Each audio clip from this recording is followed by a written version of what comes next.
Hello student, आज हम लोग चैप्टर नंबर 3 10th क्लास का धातु और अधातु का मोस्ट इम्पोर्टेंट एमसीक्यू पढ़ने वाले हैं।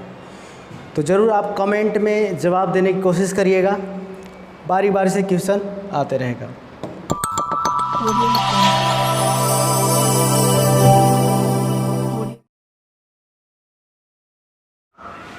पहला क्वेश्चन है आपका, हीलियम क्या है।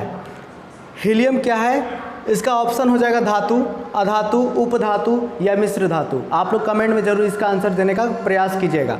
इसका सही आंसर हो जाएगा आपका अधातु। इसका सही आंसर क्या होगा, अधातु। अब आगे का प्रश्न चलते हैं। सबसे कठोर तत्व है, सबसे कठोर तत्व है पत्थर, हीरा, कार्बन या ईंट।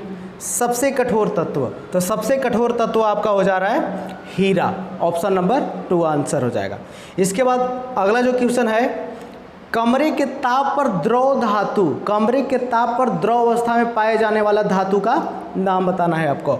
ऑप्शन है आयरन, कॉपर, पारा और कैल्शियम। तो द्रव अवस्था में पाए जाने वाला एक ही धातु है जो कि पारा है। ठीक है, तो इसका सही आंसर हो जाएगा पारा। इसके बाद आगे चलते हैं, ऊष्मा का सबसे अच्छा चालक धातु कौन है। ऊष्मा का सबसे अच्छा चालन करने वाला धातु कौन है। तो ऑप्शन है आपका आयरन, मैग्नीशियम, कॉपर और जिंक।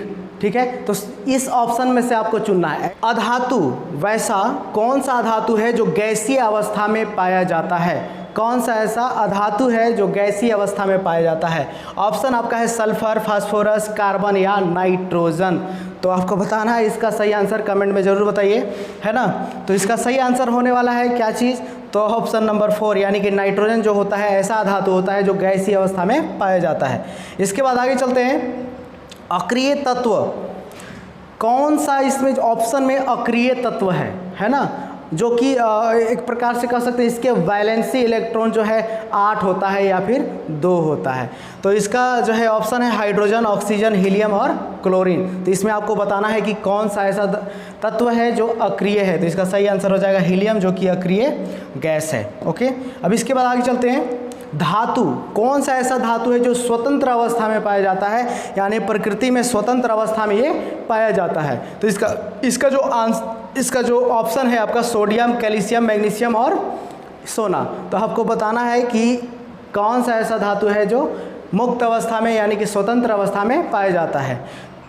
तो देखिए इसका सही आंसर हो जाएगा सोना, AU।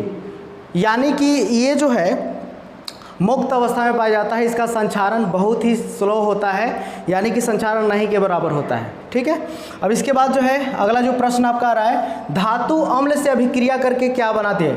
धातु अम्ल से अभिक्रिया करके, धातु अम्ल से अभिक्रिया करके क्या बनाती है या फिर कौन सा गैस बनाती है। आपका ये ऑप्शन आ जा रहा है ऑक्सीजन, हाइड्रोजन, क्लोरीन या नाइट्रोजन। इसका सही आंसर जो होने वाला है बच्चे लोग, क्या होने वाला है, तो हाइड्रोजन। यानी कि जब धातु जो है अम्ल से अभिक्रिया करते हैं, अम्ल से अभिक्रिया करके क्या बनाती है, हाइड्रोजन गैस बनाती है, हाइड्रोजन गैस मुक्त करती है। इसके बाद आगे चलते हैं, सबसे अधिक आघातवर्धीय धातु कौन है। सबसे अधिक आघातवर्धीय धातु कौन है। ठीक है, लोहा, एल्युमिनियम, सोना या पीतल। यानी कि जब हम इसको पीटेंगे, आघातवर्धनीयता का मतलब क्या होता है, जब हम धातु को पीटेंगे तो पीटने के बाद वो चपटा हो जाए बहुत अच्छी तरह से। तो कौन होता है, तो इसमें सोना होता है, सोना आंसर होगा इसका, यानी कि ये सबसे ज़्यादा आघातवर्धीय धातु है।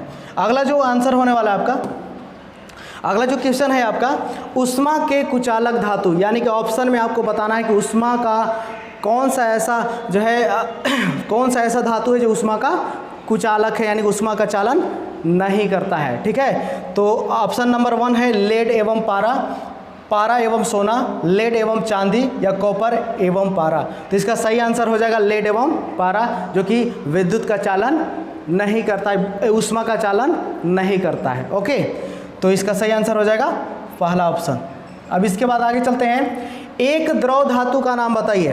कहा जा रहा है कि एक द्रव धातु का नाम बताइए। ऐसा धातु जो द्रव अवस्था में पाया जाता है उसका नाम आपको बताना है। ठीक है, तो इसका जो है अभी पीछे जो है क्वेश्चन आया था, द्रव अवस्था में पाया जाने वाला धातु कौन होता है, तो पारा होता है। इसका सही जवाब हो जाएगा पारा। इसके बाद आगे चलते हैं, एक द्रव अधातु का नाम बताना है कि ऐसा धातु का नाम बताना है जो द्रव अवस्था में पाया जाता है। ओके, तो द्रव अवस्था में पाए जाने वाले अधातु का नाम बताना है, आयोडीन, ब्रोमीन, गंधक या फास्फोरस। इसका आंसर आप लोग कमेंट में जरूर बताइएगा। ओके, इसका आंसर आपको कमेंट में बताना है क्योंकि इसका आंसर हम देने वाले नहीं हैं। ओके, तो कमेंट में जरूर बताइएगा।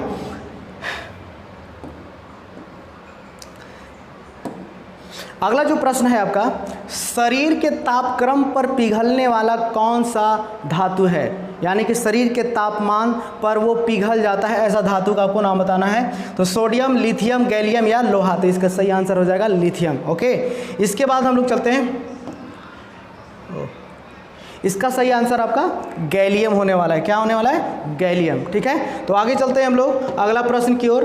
कार्बन का अपरूप जो विद्युत का सुचालक होता है, मतलब कौन सा ऐसा कार्बन का अपरूप है जो विद्युत का चालन करता है, विद्युत धारा प्रवाहित हो सकती है उसमें। तो आपको बच्चे पता होगा कि क्या होने वाला है। इसका जो ऑप्शन है हीरा, ग्रेफाइट, कोक, गैस कार्बन। तो आपको ये बताना है इसका सही आंसर क्या होगा। तो पेंसिल सभी को पता होगा, पेंसिल में क्या होता है बच्चे? तो ग्रेफाइट होता है। तो ग्रेफाइट इसका सही आंसर होने वाला है। अब इसके बाद जो है 15 नंबर क्वेश्चन, यानी चाकू से काटा जा सकने वाला धातु का नाम बताना है। चाकू से काटे जा सकने वाला धातु का नाम बताना है जो चाकू से आसानी से कट जाता है। तो लिथियम, सोडियम, पोटेशियम, इनमें से सभी। तो ये इनमें से आपका ऑप्शन नंबर 2 सही होगा। सोडियम को आसानी से चाकू द्वारा काटा जा सकता है। इसके बाद आगे चलते हैं, अधिकतर धातु ऑक्साइड होते हैं, यानी अधिकतर धातु ऑक्साइड क्या होते हैं, कौन से प्रकृति के होते हैं? क्षार होते हैं, अम्लीय होते हैं या उदासीन होते हैं, इनमें से कोई नहीं होते हैं। तो क्या होते हैं? तो इसका सही जवाब आपका हो जाएगा क्षारीय, यानी कि धातु ऑक्साइड क्या होते हैं? क्षारीय होते हैं। ये प्रश्न एग्जाम में आता है, तो इसीलिए आप लोग जरूर ध्यान से इसको देखेंगे। ओके, इसके बाद जो है अगला प्रश्न आपका आने वाला है बच्चे लोग। अगला प्रश्न आने वाला है क्या चीज़? अधातु है, मतलब ये ऑप्शन में कौन अधातु है ये आपको बताना है। कार्बन, फ्लोरीन, गंधक, इनमें से सभी।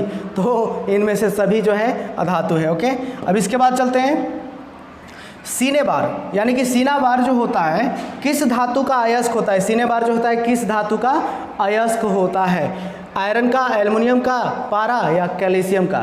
तो इसका सही जवाब हो जाएगा पारा, जो कि पारा का जो अयस्क होता है सीने बार होता है। ओके, अब इसके बाद आगे चलते हैं अभिक्रिया। जो अभिक्रिया आपको दिखाई दे रहा है जिंक कार्बोनेट, जो कि जिंक ऑक्साइड और कार्बन डाइऑक्साइड बन रहा है। तो ये आपको बताना है कि इसका सही आंसर क्या होने वाला है, निस्तापन, भर्जन, द्रवण या इनमें से कोई नहीं। तो इसका भी जवाब आपको कमेंट में जरूर देना होगा। ओके, इसका जवाब हम नहीं देंगे। ओके, आगे चलते हैं। इसके बाद आगे चलते हैं, पारा और एक अन्य धातु के मिश्र धातु क्या कहते हैं? यानी कि पारा में जब अन्य धातु मिलाएंगे और एक मिश्र धातु बनाएंगे, तो जब मिश्र धातु बनेगा तो उसको क्या कहेंगे? पीतल कह देंगे? नहीं। अमलगम, कांसा या सोल्डर? तो इसका सही जवाब आपका होने वाला है अमलगम। इसके बाद आगे चलते हैं, पीतल मिश्र धातु है। पीतल किसका मिश्र धातु है बच्चे लोग? पीतल। ठीक है, तो पीतल किसका मिश्र धातु है? इसका सही जवाब हो जाएगा आपका ऑप्शन नंबर 2 कॉपर और जिंक। कॉपर और जिंक इसका सही जवाब होगा। इसके बाद आगे चलते हैं, कांसा मिश्र धातु है। तो कांसा किसका मिश्र धातु है? तो कॉपर टीन या कॉपर जिंक, कॉपर ये चांदी या फिर आयरन या कॉपर का? तो इसका सही जवाब हो जाएगा कॉपर और टीन का मिश्र धातु को हम लोग क्या कहते हैं? कांसा कहते हैं। ओके, आगे चलते हैं। अगला जो प्रश्न है आपका, पीतल है। पीतल है, तो भाई पीतल एक मिश्र धातु है। क्या है? मिश्र धातु। इसका सही जवाब हो जाएगा 3, यानी कि मिश्र धातु। इसके बाद आगे चलते हैं, निम्न में कौन सी धातु आसानी से संचारित नहीं होती है? ठीक है, तो आपको बताना आसानी से संचारित नहीं होने वाला धातु, एल्युमिनियम, आयरन, कॉपर या Au यानी कि सोना। तो सोना जो है इसका सही आंसर होने वाला है, क्योंकि सोना का जो है आभूषण बनाया जाता है। क्यों? क्योंकि वो चमकीला होता है और उसका संचारण नहीं होता है। ठीक है, इसके बाद अगला जो प्रश्न आपका आने वाला है, सीसा एवं टीन के मिश्र धातु को क्या कहते हैं? सीसा और टीन के मिश्र धातु को क्या कहेंगे? तो इसका जो ऑप्शन है पीतल, कांसा, सोल्डर, इनमें से कोई नहीं। तो आप लोग जवाब जरूर देंगे कमेंट में। तो इसका सही जवाब हो जाएगा आपका सोल्डर, यानी कि सोल्डर जो है सीसा और टीन मिला करके बनाया जाता है। ओके, तो आज जो है बस 25 क्वेश्चन है, मोस्ट इंपॉर्टेंट है आप लोग एग्ज़ाम के दृष्टिकोण से। इसमें से ऐसे भी प्रश्न है जो एग्ज़ाम में आपका आ ही जाएगा। ये आपका जो है इम्पोर्टेंट क्वेश्चन है, VVI कहिए इसको, है ना।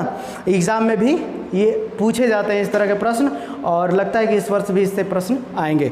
तो आप लोग ज़रूर जो है इस तरह के वीडियो को देखने के लिए चैनल को सब्सक्राइब कर लें, और जो है लाइक और कमेंट भी करें कि इस तरह का वीडियो लगा।